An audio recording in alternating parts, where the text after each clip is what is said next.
Hey everyone, welcome to the Industry Show. I'm your host Nitin Bajaj, and joining me today is Preethy Padmanabhan. Preethy, welcome on the show. Thank you, Nitin. I'm excited to be here. Great to be here in this beautiful surrounding. We should have been out on the water, but hey, too sunny, right? So, tell us, who is Preethy? So, I've been in the US for over 20 years, and I grew up in India, in South India, and in the Bay Area for all of my time in the US. Professionally, I've been in like 6, 7 companies, like 3 big companies, and then 4 startups. The last 10 years, I've been a marketing executive in multiple startups. And I also have a beautiful family, my husband and my son who's 19 in college right now. And I'm also a singer and also a meditator. Awesome. We'll get you to sing a little bit today. So, you're now at Bidgely, and then you also run your own podcast, which you've been doing for over 4 years now. Tell us about both. Tell us, what is Bidgely? What is the size and scale of the operations? What does the company do? Sure. I joined Bidgely just 2 months ago. I'm the VP of marketing there, running all of marketing. Bidgely actually means electricity in Hindi. Some of our Indian audiences might know that. And what we do is we have AI software and analytics so the vision is to accelerate a clean energy future. And I'll share more details on how much that has made a big impact on the environment. So our goal is to empower utilities and consumers with the ability to track their energy usage. That's amazing. That's something we really need, especially with whatever is happening around us. So give us a sense of the size and scale, and also, your team specifically. Yeah, so the company itself is over 200 people, and we have over 30 utilities that are our customers. And these are big, right? Each utility serves either entire states or half a state. And we also have international customers, and we're growing very rapidly because there's more and more demand with the whole EV adoption becoming a huge part. Especially now by 2027, 17 states in the US are going all hybrid or all EV. And so that is a huge need for such technology to be present. So in terms of scale, the other aspect from Bidgely is that it's, as of last year, we shared that we've achieved 1 terawatt hour of energy savings, and the amount of offset in CO2 emissions from that is 784 million pounds of coal burnt, or 80 million gallons of gas consumed. That's huge. Isn't it? And also in terms of trees, which I love, as of end of this year, we might get to about 19 million trees planted. Wow. So that's the impact. That is massive. Amazing. Congratulations. Thank you. And a big part of this is making sure that there is awareness around it, there is communication around it, so more people can join in, and including the utility companies, because I believe they also have a fair share of the responsibility in making sure that we are moving towards greener choices. So kudos to you and the team for doing all this great work. Thank you. And I believe the team has been doing this for over 10 years, and I'm excited to be part of it. And you were asking me about my team, my marketing team. I have a really good team, over 10 people in the team, and they're like managing revenue and campaigns, as well as product marketing, digital, brand, all the aspects. That's amazing. And as I said, I love the name, and it's very impressive how Bidgely means electricity, but it's not spelled in the traditional Indian way. It's very global. Great. Now, tell us about your podcast. You've been doing that for just over 4 years. What got you started, and where is it now, 4 years later? Yeah, so 10x Growth Strategies podcast, it came as a COVID baby, right? I started it in 2020. And the reason I started it was I've been in 2 startups that went IPO. The growth was 5 to 10x with Nutanix and Freshworks. And I've also been very passionate about growing businesses, leaders within the companies. So I really believe in people aspiring to go 10x about themselves. So the idea was that I love reading books, And there are so many books that help people grow. So in this podcast, in every episode, we capture the essence from one book. Either it could be the author talking about their book, or it could be a leader who loved that book and wanted to share how it helped them grow. That's amazing. You're essentially bringing a book to life and letting people understand the key points and how they can implement those in their personal and career choices. Exactly. When you read a book, you might not feel that you got the entire essence of it, but if you see it in action, in application, in somebody's lives, it's easier. That's amazing. That's really cool. I will ask you a question on this later down the line. But as an entrepreneur, as an executive, I'd love for you to share with us, what's the one big challenge you're facing? It's only one? One of the biggest challenges that I have faced time and again is managing expectations. As leaders and as people, we all have certain goals that we live up to, both in our personal lives or in our professional lives. Even if we haven't codified them, we still have certain goals that we work towards. And when that is not in alignment with the other person, or you don't see a way to bring it together, then that causes a lot of conflict in teams, in work.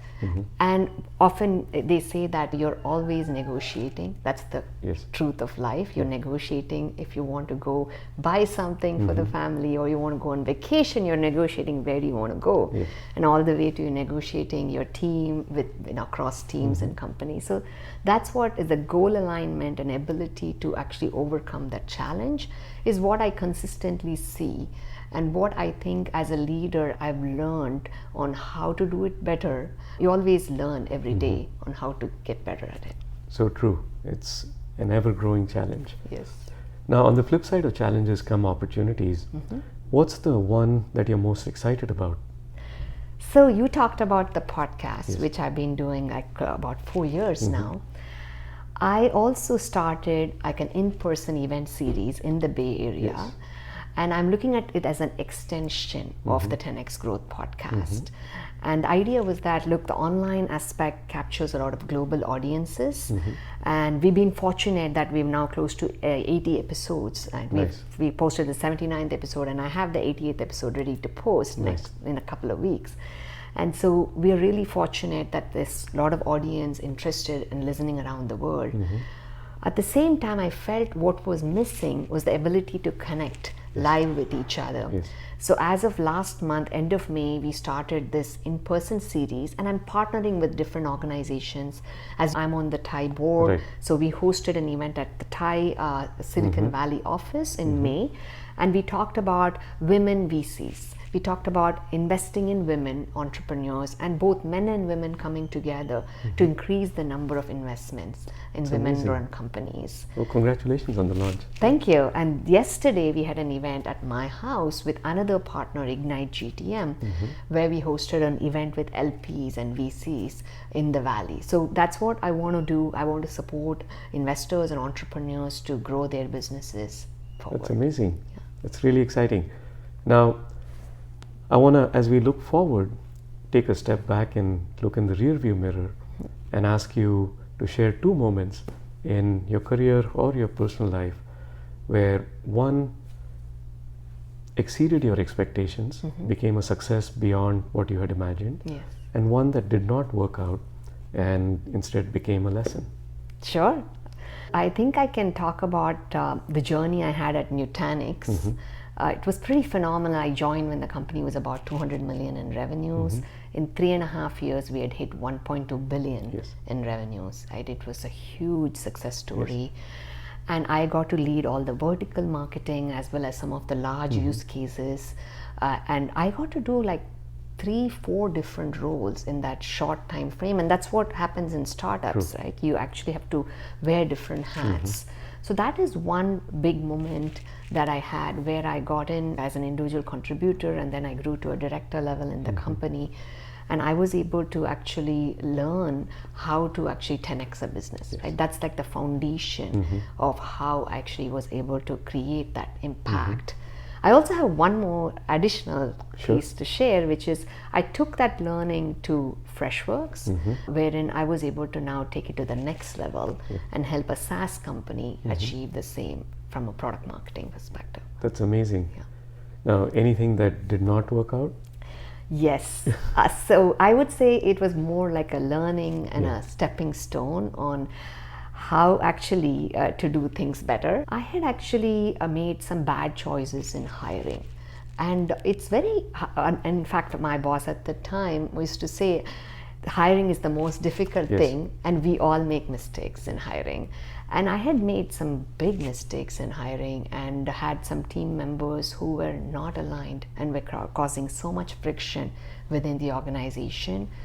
And I did not step in to actually have some very difficult conversations that were needed, and to also stop what was happening that was derogatory to the organization. And that was a lesson learned. And that was what I was able to apply to create a culture where people can aspire to grow themselves, but it is done in a manner that is conducive to the team. And so much so I can tell you that we have grown. I still have my group in a WhatsApp, and we talk about taking vacations together. And we've been doing that. We went to Goa last year, and that's when a team has really arrived, when they want to spend time outside of work with the same people. So that's what I think I was able to learn from one place and apply it and actually help a lot of people. That's amazing. One, thank you for sharing the difficult phase you went through. A lot of people don't want to talk about it, let alone in public. So acknowledging that, accepting that is one key thing towards growth. So really appreciate you sharing that. And two, congrats again on the success and bringing all of those lessons forward. I'd love for you to share with us what are your one-line life lessons. One-line life lessons. Actually, you made me think. We often come through life through many lessons, but we don't codify them. So this was great. Thank you. My first life lesson would be great leaders ask good questions. Love it. And you want me to elaborate on Please. that? So oftentimes when I go into meetings, many people are in there. If people don't know what they have to achieve from the meeting, or they don't know why they are there, oftentimes just by asking simple questions like, what is our goal here today? What have we achieved? What do you see as a concern? So even those simple questions will help everybody come to terms with what's happening and take the step forward, right? So that's what I found, right? Because I don't need to know all the answers. That's one big discovery. Oftentimes, as I'm an engineer by training, we have to know everything. That's the mindset we come up with. So that's what I discovered, that I don't need to have such a mindset, and just I have to ask questions to people who are smarter than me and can give that. That's one. The second is live in the present moment. And this is something I have discovered through meditation. It's very difficult, but when I meditate, I'm able to achieve that. Right? Being able to be there. Doesn't matter if there's 100 things that are happening in life. If I can be here right in this moment with you, with the audience, then I know it's a successful moment. Right? True. The other lesson is growth mindset. It's been talked about a lot, and especially the book Mindset by Carol Dweck is one of my favorite books. And so having a growth mindset, knowing that where you are is not where you can be in the future. The past does not define the future. So that is the growth mindset. I think I might have hit two in that. Yes, you did. Exactly, growth mindset and past does not define the future. And the final one is comfort zone is the enemy of innovation. So if you're comfortable in your life, in your work, then that's it.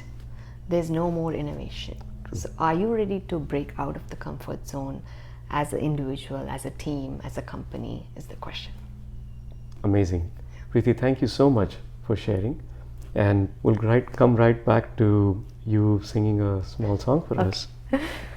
All right, this is one of my favorite, Okay. and I think it will resonate with international audience. On a dark desert highway, cool wind in my hair, warm smell of colitas rising up in the air. Welcome to the Hotel California. That's it. Thank you. Thank you. Preethy, thank you so much for hosting us at this beautiful home, for sharing your journey and story with us and our audience. Kudos to you on all of your success and really good wishes for this continued journey. Thank you. Thank you, Nitin. What you're doing is fantastic, capturing all these lessons. I'm really excited to have been part, and I thank you for the opportunity. Thank you.